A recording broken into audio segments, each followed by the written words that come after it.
కూర్చున్నారు, తిండికి ఏం లేదు. కాదండి, వాళ్ళు వస్తున్నారు, లారీలో కారుల్లో వస్తున్నారు, వచ్చి చూసుకుంటూ వెళ్ళిపోతున్నారు. మా శ్రమలు అసలు ఎవరు తెలుస్తారు? ఫుడ్ ఇస్తున్నారండి, పైనుండి పాడిస్తే కుక్కలు తీసుకుంటారే అలా తీసుకుంటాయి. దాంట్లో కొన్ని పాడైపోతున్నాయి. ఆ ఫుడ్ దేనికి? వాళ్ళు వచ్చి మమ్మల్ని చూసి ఇంటింటికి పిలిచి పేర్లు డోర్ నెంబర్ తో సహా ఇవ్వాలి. చంద్రబాబు నాయుడు గారు వచ్చారు, ఏం రాలేదు. మొన్న అయితే ఎల్లుండి అయితే జగన్ గారు వచ్చి మాట్లాడి వెళ్ళారు, అంతవరకే. ఇదిరా అక్కడ సింగనగర్ వరకు వస్తున్నారండి, కండ్రిక పైకాపురం పాట్పాడ ప్రజలు ఏమైపోతారు? ఇట్లు చూసుకోరా. మాక ఎన్ని నష్టం అంటే ఏం చెప్పగలమండి? చాలా కుటుంబాలకి చాలా నష్టమే వచ్చింది. మనిషికి వచ్చి 5 లక్షల నష్టమే వచ్చింది. బాగా మరి పిల్లల పరిస్థితి ఏంటి? పిల్లల పరిస్థితి ముందర పిల్లల భవిష్యత్తు ఏంటి ఆలోచిస్తున్నామండి మేము. పిల్లల భవిష్యత్తు ఏమవుతా అని. చిన్న చిన్న పిల్లలకి బట్టలు కూడా లేవు ఇప్పుడు వీళ్ళకి. అలాగా మా ఇంట్లో సామాను గానీ ఏమి గానీ వాడుకునే వస్తువులు గానీ మంచాలు గానీ ఫ్రిడ్జ్లు గానీ మొత్తానికైతే పోయినాయి. ఇప్పుడు మా పరిస్థితి ఏంటి? మాకు ఆదుకునే వాళ్ళు ఎవరు? ఏం బాగాలేదు. మాక్సిమం అందరు లోపల ఉంటే బెటర్. మార్నింగ్ వచ్చినప్పుడు ఫ్లో ఏం లేదు, ఇప్పుడు మొత్తం వాటర్ అంతా వచ్చేసినాయి. మాక్సిమం గవర్నమెంట్ తీసుకొస్తుంది ఏంటంటే అందరిని ఇంట్లోనే ఉండమని చెప్తే చాలా బెటర్ అని మేము ఫీల్ అవుతున్నాము. అటు బుడవేలు అదంతా మునిగిపోయింది, మరి దానికి తగ్గ సేఫ్టీ ప్రికాషన్స్ ఎందుకు తీసుకోవట్లేదు? ఈ వాటర్ అంతా కూడా ఈ వర్షానికి వచ్చినైతే కాదు, ఎక్కడో సమ్ రివర్ ఏదో వాటర్ వదిలేస్తారు. సో దానివల్ల ఇంతమంది ఇంత ఇబ్బంది పడుతున్నారు. కొంచెం సేఫ్టీ ప్రికాషన్స్ తీసుకుంటే బెటర్. అదంటే ఇక్కడ చాలా లాంగ్ నుంచి వచ్చే వాళ్ళు ఉన్నారు కదా, వాళ్ళ పరిస్థితి. పక్క చూసుకున్నట్లయితే డిప్యూటీ సీఎం పవన్ కళ్యాణ్ గారు వరదలు స్టార్ట్ అయినప్పటి నుంచి కనపట్టలేదు, నిన్న వచ్చారు. అసలు ఏంటి ఆయన ఎక్కడున్నారు? పవన్ కళ్యాణ్ గారు మరి పుట్టినరోజు వేడుకలు జరుపుకుంటున్నారేమో మాకు తెలీదు, షూటింగ్లో బిజీగా ఉన్నారేమో అంతకంటే తెలీదు. తర్వాత వాళ్ళు ఎలాగోలాగా తట్టుకొని కొంచెం ఆ నీళ్ళల్లో వెళ్ళి అయోధ్య నగర్ అటు మన రాఘవేంద్ర థియేటర్ వైపు వెళ్ళి పాల ప్యాకెట్లు తెచ్చుకుంటున్నారు పిల్లల కోసం. భోజనం మాత్రం అందట్లేదు, వాళ్ళని చూసేవాళ్ళు. పాల ప్యాకెట్ వచ్చి ఒక్కొక్కరు ఒక్కొక్క రకంగా, ఒక్కొక్కరు 100 రూపాయలు చెప్తున్నారు, 80 రూపాయలు చెప్తున్నారు, ఒకళ్ళు 150 రూపాయలు అమ్ముతున్నారు. వాళ్ళ ఇష్టం. అయ్యో పాపం వరదలో కొట్టుకుపోతున్నారే, మనం ఏమన్నా మన చేతనేది చేద్దాం అనే ఉద్దేశం వాళ్ళకి లేదు. రూపాయి ఎలా సంపాదించుకోవాలి? నా దగ్గర 5 కేజీలు బియ్యం ఉన్నాయి, ఈ 5 కేజీలు నాకు వచ్చి 500 కాదు 1000 రూపాయలు సంపాదించాలి, దాని మీద ఆలోచన తప్ప ప్రజలు ఇబ్బంది పడుతున్నారని ఎవరికీ లేదు.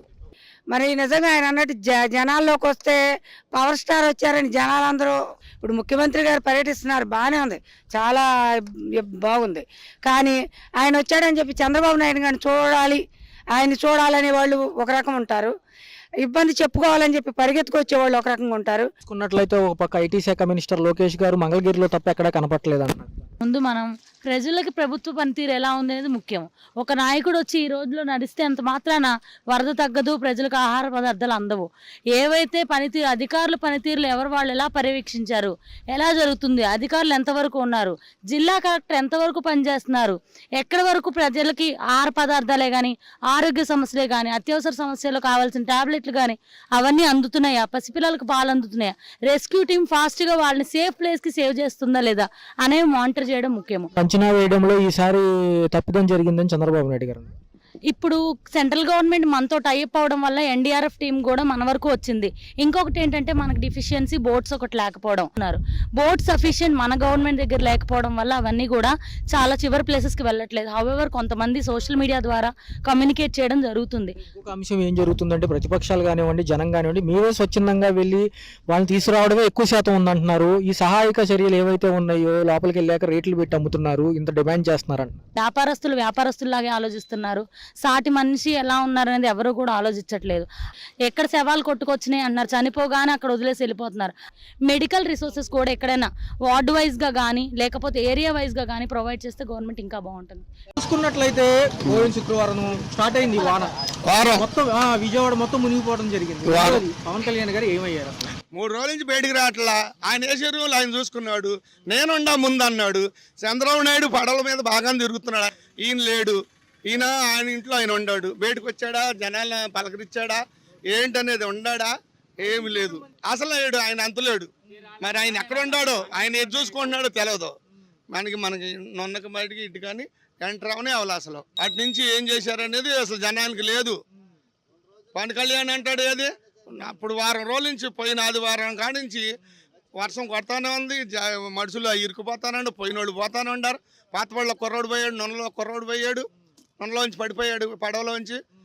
ఏది ఎవళ్ళు ఉండారో ఎవరు లేదు కళ్యాణ్ లేదు. పవన్ కళ్యాణ్ ఏది సినిమా యాక్టర్ ఏం చేస్తాడండి? ఒక దుక్కుతాను అంటాడు, ఒక హైట్ అంటాడు, ఇటు అంటాడు, నేను దూకి అంటాడు, నేను ఉండాను అంటాడు.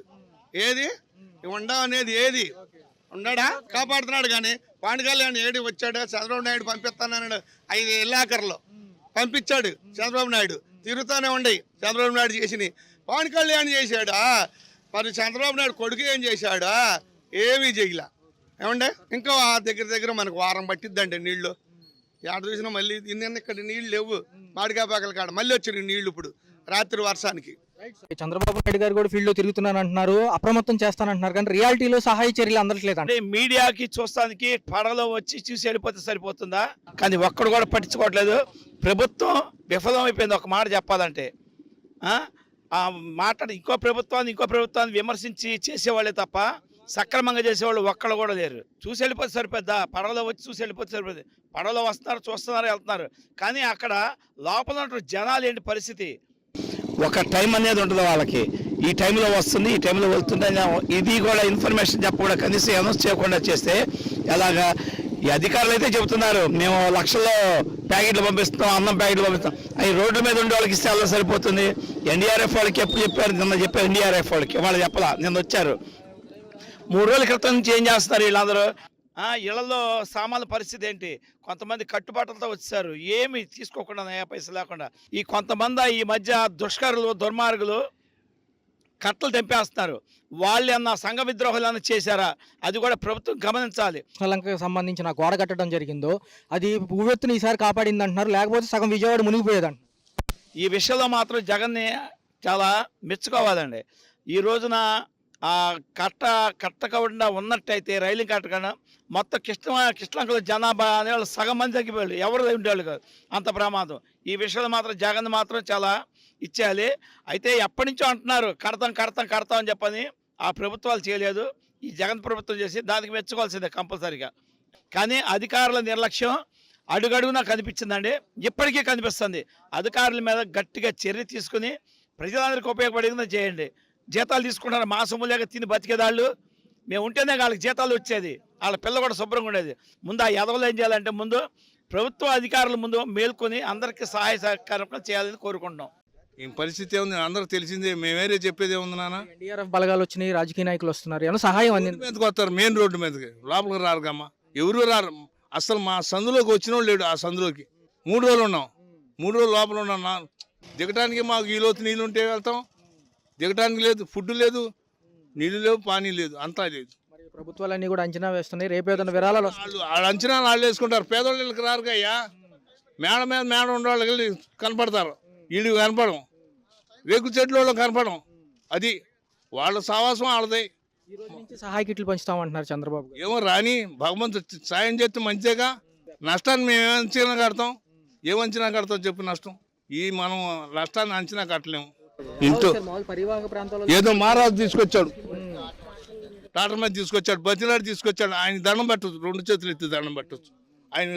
ఆయనే చూస్తున్నాడు. మేము 8 మంది ఉన్నాం, 8 మందిని ఆయనే చూస్తున్నాడు. దండం పెట్టవచ్చు. ఏం కానివ్వండి, కార్పొరేటర్ కానివ్వండి, మీ ఎమ్మెల్యే గారిని వచ్చారు, ఎవరు రాలా? అల్లాకు తెలుసు అవన్నీ. ఇవి మేము చెప్పకూడదు ఇవన్నీ. Please do subscribe to Telugu Rajyam channel. Please do subscribe to Telugu Rajyam channel. Please do subscribe to Telugu Rajyam channel. Hi అండి, నేను మీ ఆర్పీని, నెల్లూరు పెద్దారెడ్డి చేపల పులుసు ఓనర్ని. మీరు తెలుగు రాజ్యం అనే ఈ యూట్యూబ్ ఛానల్ సబ్స్క్రైబ్ చేసుకుని మంచి వీడియోలతో వస్తారు. Thank you so much. Hi people, I'm Sonakshi Verma and you please watch Telugu Rajyam and please subscribe to the channel.